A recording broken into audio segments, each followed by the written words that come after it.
Hey there, Internet friends. Trevor Starkey here with another episode of Trevor Trove Gaming Tuesday edition, which, if you caught last week, is now kind of a recap of here's what I've been playing. So this last weekend, I had friends coming in from out of town.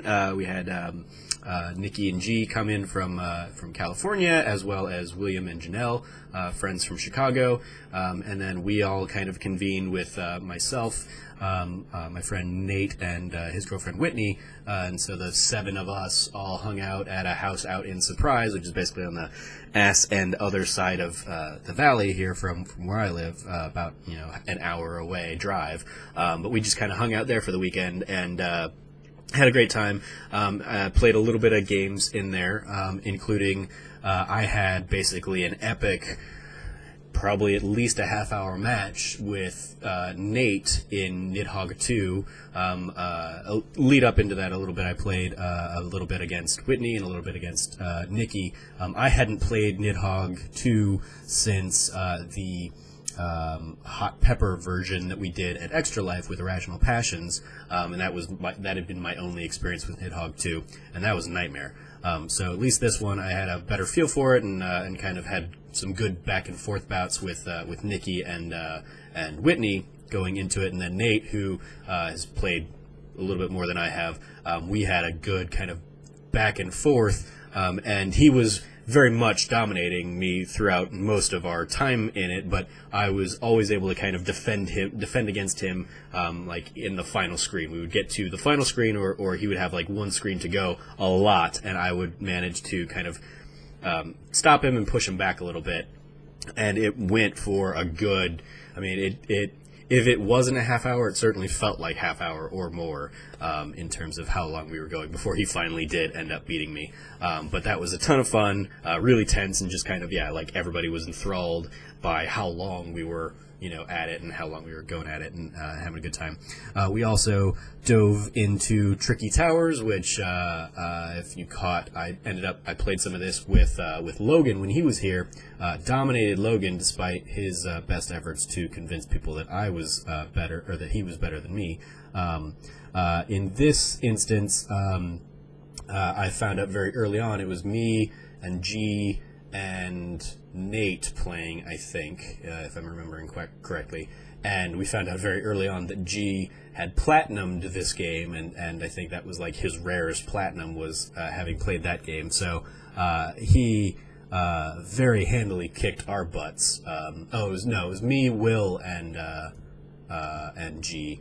And then eventually I think G swapped out for either Nate or Nikki. I don't remember who. And then I ended up doing well.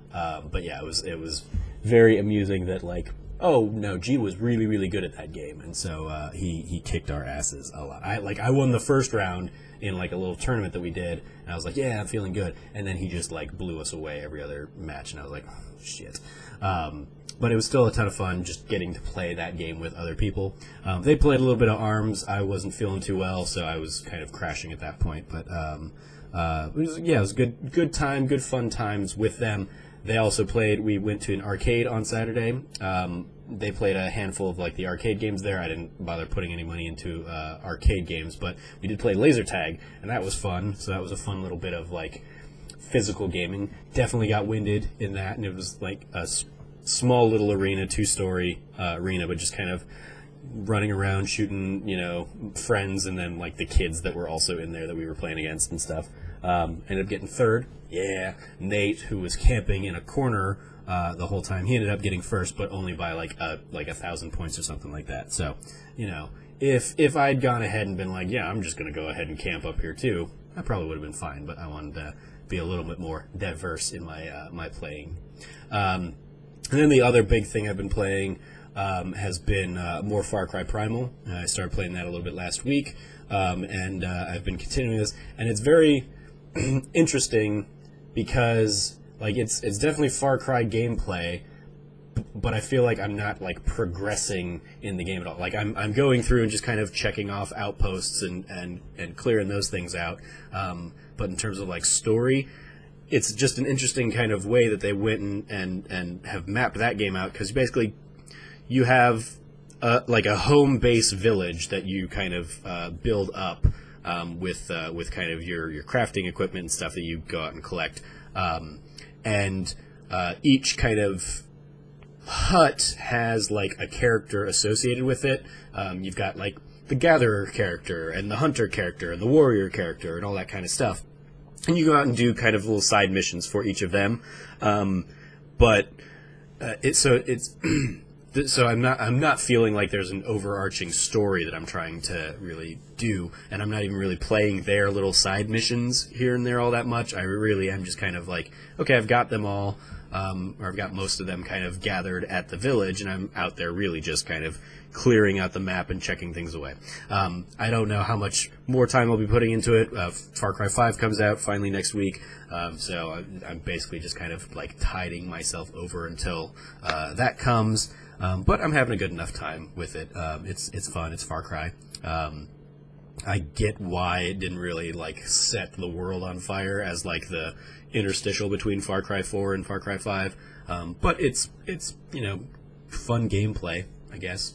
I'm confused in why sometimes I can't like throw bait out to try and tame new beasts. That's a little annoying in that like sometimes the button prompts do nothing, and then other times they throw the bait out, and then other times they like attack another monster with, or another beast with whatever beast I've got tamed. I do like that mechanic that I've got like a saber-toothed tiger fighting alongside me. That's cool. But overall, yeah, it's just like the controls and consistency of how some of those things work is a little frustrating and murky. So I wish that were tighter. But I look forward to seeing what they do in Far Cry 5 with some of the systems that they've got going in here, and kind of the base building and just kind of the general breadth of Far Cry 5, having played that at not E3, PAX West last year. I had a good time with my little short hands-on experience after I got the controls figured out and didn't almost blow myself up right off the bat. I look forward to hopping back into that game next week. So that's what I've been playing this week. Let me know what you've been playing in the comments below. As always, I've been your host, Trevor Starkey from TrevorTrove.com. You can follow me at SnarkyStarkey on Twitter. And until next time, from here at the Trove, treasure your friends.